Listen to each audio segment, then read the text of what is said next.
আসসালামু আলাইকুম। ছোট করে একটা ভিডিও বানানোর জন্য আপনাদের সামনে আসলাম। একটা জিনিস না বলে পারছি না। সেটা হলো পিনাকি ভট্টাচার্য। তার ভিডিও আমি আগে এত নিয়মিত দেখতাম না, যতটা নিয়মিত এখন এই গেল ৩-৪ মাস ধরে দেখি। ধরেন ২টা ভিডিও দেখতে পারি নাই বা ৩টা ভিডিও দেখতে পারি নাই। ১ সপ্তাহ পরে যায় ৩টা ভিডিও একসাথে দেখে নিচ্ছি। এইভাবে দেখি আমি গেল কয়েক মাস ধরে। আমি তার এত ফ্যান কখনো ছিলাম না যতটা ফ্যান এই মুহূর্তে। তো কেন দেখি এখন?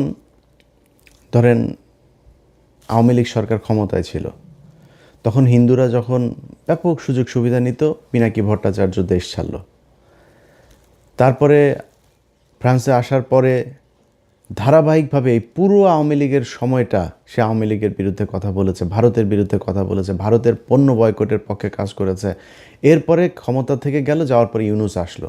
ইউনূস আসার পরে কিন্তু আমাদের অনেক সুযোগ ছিল সরকারের সাথে মিলেমিশে, হ্যাঁ, পদে টদেও বসা যাইতো। বসে তারপরে আমরা ধান্দাবাজি করতে পারতাম। অনেক লোকজন সেই ধান্দাবাজিতে শুরু করেছেন, অনেক ছাত্র নেতারাও এই ধান্দাবাজি করেছেন।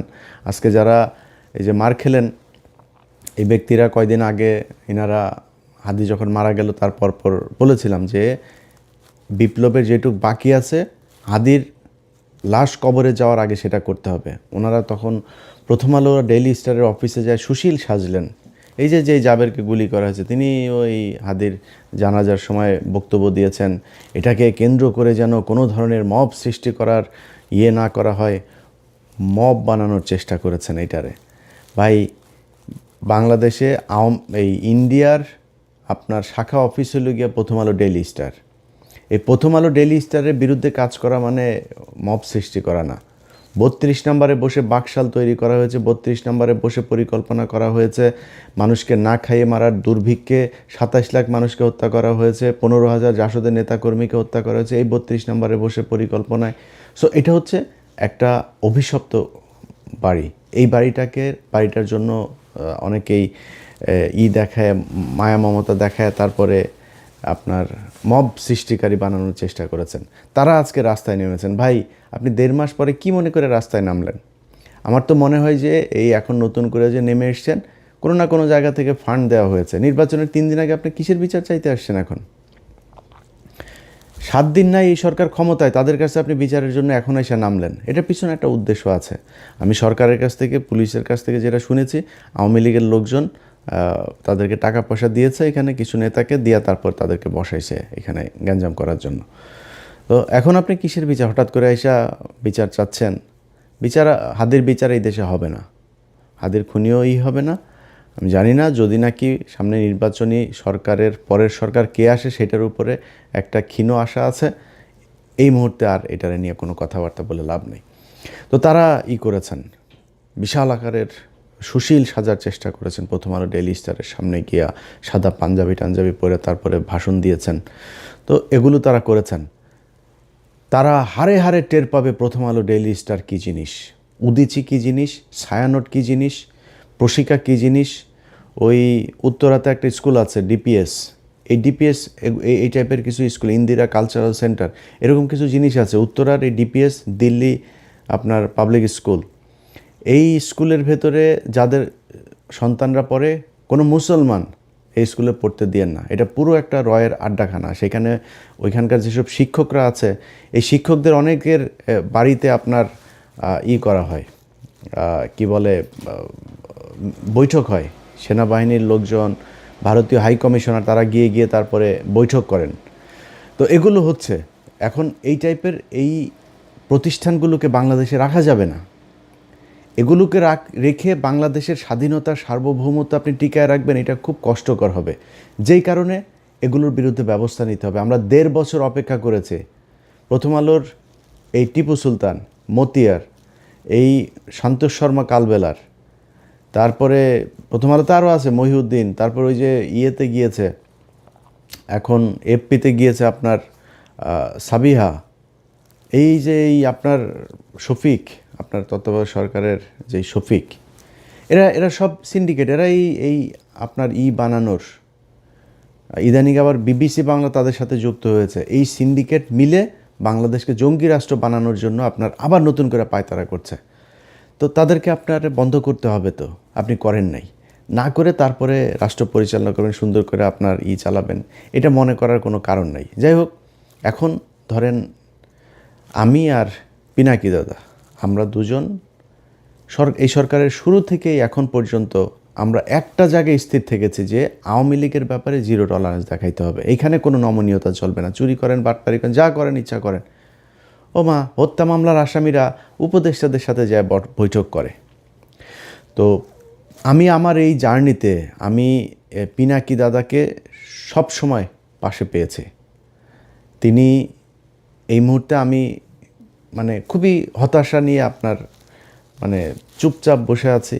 অনেক কিছু দেখেও না দেখার ভান করে অনেকে অনেক কিছু পাঠায়, ভাই আমি এটা নিয়ে আর এত মাথা ব্যথার কিছু, মন চাইলে একটু কথাবার্তা বলি, ওই কথা বলি। তো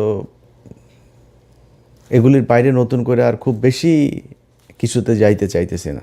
কিন্তু যেই কাজটা আমার করতে হইতো, আমার পুরো কাজ দাদা করে ফেলছেন। সো যেই কারণে যারা দাদার ভিডিও দেখেন, আমার সাবস্ক্রাইবার যারা আছেন, দুইটা মানে আমাদের তো কমন আপনার ওনার আমার ইউটিউবে সাবস্ক্রাইবারও প্রায় সমান সমান। সো ওনার ভিডিও যারা দেখেন, আমার ভিডিও তারা দেখেন, আমার ভিডিও যারা দেখেন, ওনার ভিডিও তারা দেখেন। আমার সাবস্ক্রাইবার যা আছে সবাইরে বললাম আপনারা ওইখানে চলে যান, ওইখানে গিয়ে দাদার ভিডিও দেখেন। দাদার কথাবার্তা যেটা, ওইটা মনে করবেন আমার ভাষা। উনি আমি যা বলতে চাই, আমার কথাগুলি উনি কেমন যেন বলে দেয়। আমি গত 3-4 মাসে বিচার করে আমি বিগ ফ্যান হয়ে গিয়েছি তার। মানে আমার অনেক কথা আছে যে কথাগুলি একদম হুবহু সেই কথাগুলো তার মুখ দিয়ে বের হচ্ছে। তো এই যে ভিডিওগুলো করছেন, এই ভিডিওগুলো করার কারণে তার বিরুদ্ধে এখন নতুন করে তাকে জামাতের আমির টামির, ধরেন আজ থেকে 6 মাস 1 বছর পরে আমারও অনেকের সাথে কথা হইলে তারপরে তারা বলতো যে ভাই উনি তো হিন্দু মানুষ, ওনার ব্যাপারে একটু সন্দেহ হয়। তো আমি বলতাম যে ভাই দেখেন, উনি তো হিন্দু হইলেও উনি যে কাজগুলো করছেন সেই কাজগুলো তো গুরুত্বপূর্ণ। উনি যতদিন কাজ ঠিক করবেন ততদিন আমাদের ওনারে নিয়ে সন্দেহ টন্দেহ করার তো কিছু নাই। যেদিন লাইন থেকে বিচ্যুত হবে সেদিন আমরা নিজেরাই কথা বলবো, সমস্যা কি। কিন্তু এই গেল 6 মাসে আমি নিজে এইভাবে কারোর সাথে আর এটা নিয়ে এগ্রি করি নাই যে না, এই 6 মাসের ভিতরে আমার কেউ বলে ভাই আর কত একজন মানুষের জাজ করবেন, আর কত পরীক্ষা নেবেন তার। সেই 2014-15 সাল থেকে শুরু করে ধারাবাহিকভাবে সে ভারতের বিরুদ্ধে কাজ করছে এবং ভারতের বিরুদ্ধে জ্বালাময়ী বক্তব্য, ভারতকে এই করে ফেলবো সে, এইটা না, এইটুক না, খালি একদম তথ্য প্রমাণ সহ ইতিহাস ভিত্তিক। এইটা মানে আমাদের এই বাংলাদেশে বহু লোকজন আছে যারা আমাদেরকে ভিউ ব্যবসায়ী, তারপরে অনেক তুচ্ছতাচ্ছিল্য করে কথা বলেন। তাদের ভেতরে অনেকেই এখন ইউটিউবে, যেমন ধরেন মাসুদ কামাল এক সময় বলতো যে আমরা হইলাম গিয়া টাকা পয়সার জন্য ভিডিওতে কথা বলি। হ্যাঁ, মাসুদ কামালের যে ইউটিউব চ্যানেল আছে ওইটাতে মনিটাইজেশন করে নাই, 1 টাকাও উনি কামাই করেন না, ফ্রি সোশ্যাল সার্ভিস দেন। ভিডিও করার আগে মনিটাইজেশন কেমনে করা লাগে সেই হিসাব করে তারপরে শুরু করেছেন। যার সাথে কথা বলেন তিনি বলেছেন, ভাই কয়দিন পরপরই মানে মনিটাইজ হওয়ার আগে পাগল হয়ে গেছে, কবে হবে, কেমনে তাড়াতাড়ি করা যায়, হ্যাঁ, চিঠি আসে না কেন, কোড আসে না কেন গুগল থেকে, কত কিচ্ছা কাহিনী। এখন তিনি টাকা খান, তার ভিডিও একটা আপনি চ্যানেলে দিয়েন, সাথে সাথে কপিরাইট খেয়ে যাবেন। আমি ইলিয়াস একমাত্র অধম ব্যক্তি যিনি আমার ভিডিও নেয় কত মানুষ চালায়, 10,000, 20,000, 50,000 টাকা কামায়, কারোর ইলিয়াস কোনো দিন কপিরাইট দেয় নাই। অথচ আমরাই হইলাম গিয়া খুব অনাহারি, অভাবী, ইউটিউবের টাকা দিয়ে আমরা চালাই। এই ইউটিউবের টাকা তো খাই, আমার ইউটিউবের টাকা আমি খাবো না তো আপনি খাবেন? কিন্তু যারা এতদিন ধরে টাকার ব্যাপারে খুব দেখাইতেন, আমাদের অচ্ছুত একটা ভাব নিয়ে কথাবার্তা বলতেন, তারা আজকে টাকা খান কেন? ইউটিউবের মনিটাইজেশন অন করেছেন কেন আপনারা? চ্যানেল করার আগে মনিটাইজেশন অন করার চেষ্টা করেন। তো ওনাদের কাছে খুব খারাপ লাগে পিনাকি এখন যেগুলো বলে। তো গত 6 মাস ধরে আমার কেউ এটা বললে তারা সরাসরি বলেছে যে ভাই এটা বন্ধ করেন। পিনাকি যদি, আমি জানি না সে এখনও হিন্দু আছে কিনা, যদি সে হিন্দু হয়ে থাকে তাহলে সে জেনুইন হিন্দু, অরিজিনাল হিন্দু যদি কেউ হয়ে থাকে তাকে তিনি বহুশ্বরবাদ হইতে পারবে না। তো এটা হিন্দু ধর্ম অনুযায়ী আপনাকে এক ঈশ্বরবাদ হইতে হবে। তো উনি হিন্দু ধর্মের একদম যেসব বিষয়গুলো সমালোচনা করার মতো উনি নিজেই সমালোচনা করেন সেগুলো নিয়ে, এবং খুবই তথ্য প্রমাণ এভিডেন্স দিয়ে তারপরে করেন। সো ওনারে নিয়ে জাজ করা বন্ধ করেন। উনি যা বলছেন এগুলো বলার কারণে বিএনপি ওনার বিরুদ্ধে এখন উঠে পড়ে লেগেছেন যে উনি হইল গিয়া দেশদ্রোহী, উনি পাকিস্তানের প্রেসিডেন্ট, জামাতের আমির।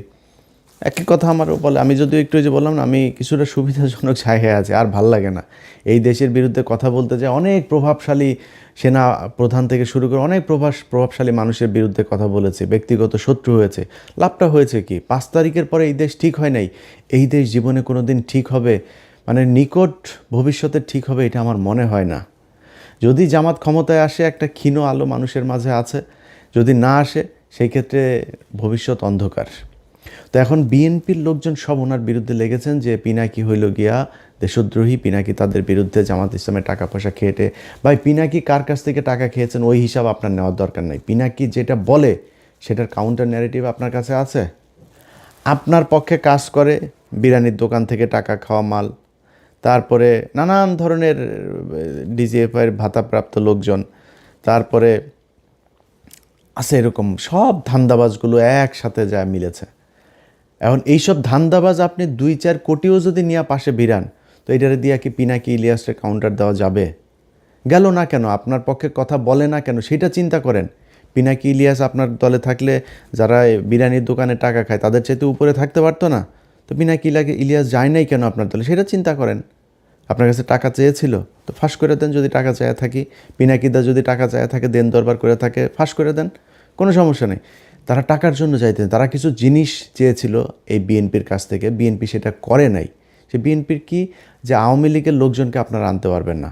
ওনাদের এখন মিটিং মিছিলে সরাসরি ওপেনেই বলে আওয়ামী লীগ আমাদের ভাই ভাই, আওয়ামী লীগ আমাদের ভাই, ওদের মামলা, ওদের বিরুদ্ধে কোনো পুলিশ যদি হয়রানি করে থানা ঘেরাও করা হবে। এগুলো বিএনপির লোকজন বলছে সরাসরি।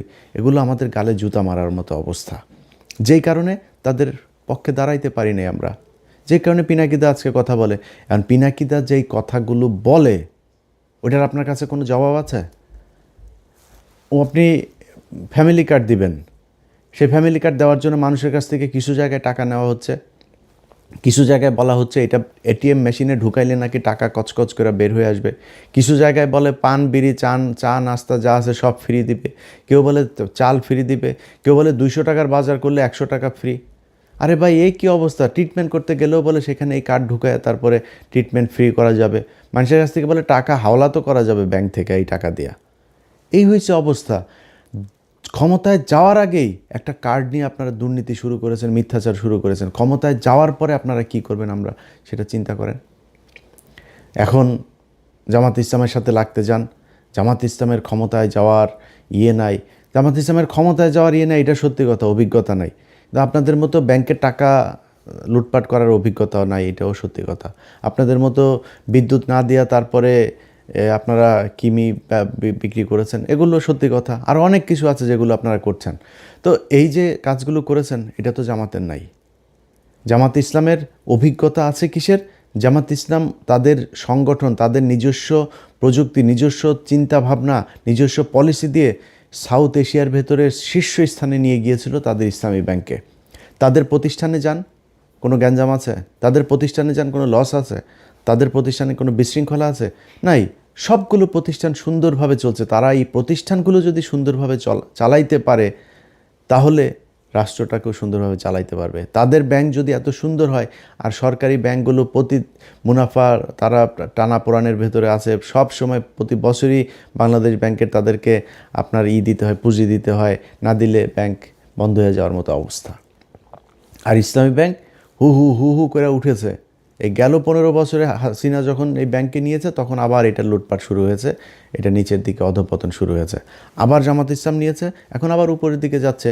তো তারা তো এই অভিজ্ঞতা দেখিয়েছে যে সৎ যোগ্য লোকজন দিয়ে কিভাবে তাদের প্রতিষ্ঠান পরিচালনা করা হয়, ওই লোকজন দিয়ে তারা রাষ্ট্র পরিচালনা করতে পারবে। এখন আপনি কি করতে পারবেন? আপনারা যারা চাঁদা নিয়ে বহিষ্কার হয়েছে তাদেরকে দলে এনেছেন, ঋণ খেলাপি যারা, সেই খেলাপি ঋণগ্রস্তদেরকে আপনি দলে মনোনয়ন দিয়েছেন। ভাই, বিএনপির রাজনীতি এখান থেকে বের হয়ে আসতে হবে। পিনাকি আর ইলিয়াসটা নিয়ে সারাদিন গুতাগুতি করে লাভ নাই। আপনারা নিজেদের পলিসি নিজেরা চেঞ্জ করতে হবে।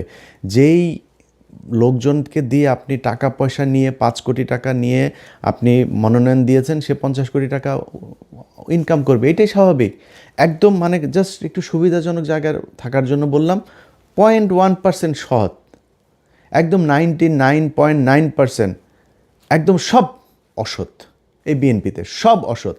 এখন অসৎ মানেই আবার এখানে আবার কিছু বিষয় আছে। বিএনপিতে বিশাল একটা সংখ্যা আছে যারা এন্টি ইন্ডিয়ান। বিএনপিতে অনেক ভালো কিছু মানুষ আছে, ভালো মানুষের সংখ্যা কী সেটা আমি জানি না।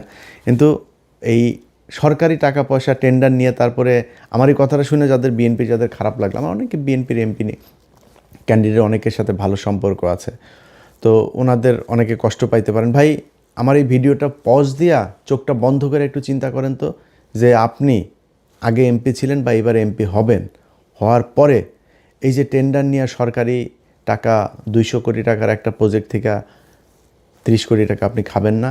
নিজের মানে আমার গালি দেওয়ার আগে নিজের বুকের মধ্যে হাত দিয়ে চোখটা বন্ধ করে একটু জিজ্ঞেস করেন খাবেন কিনা।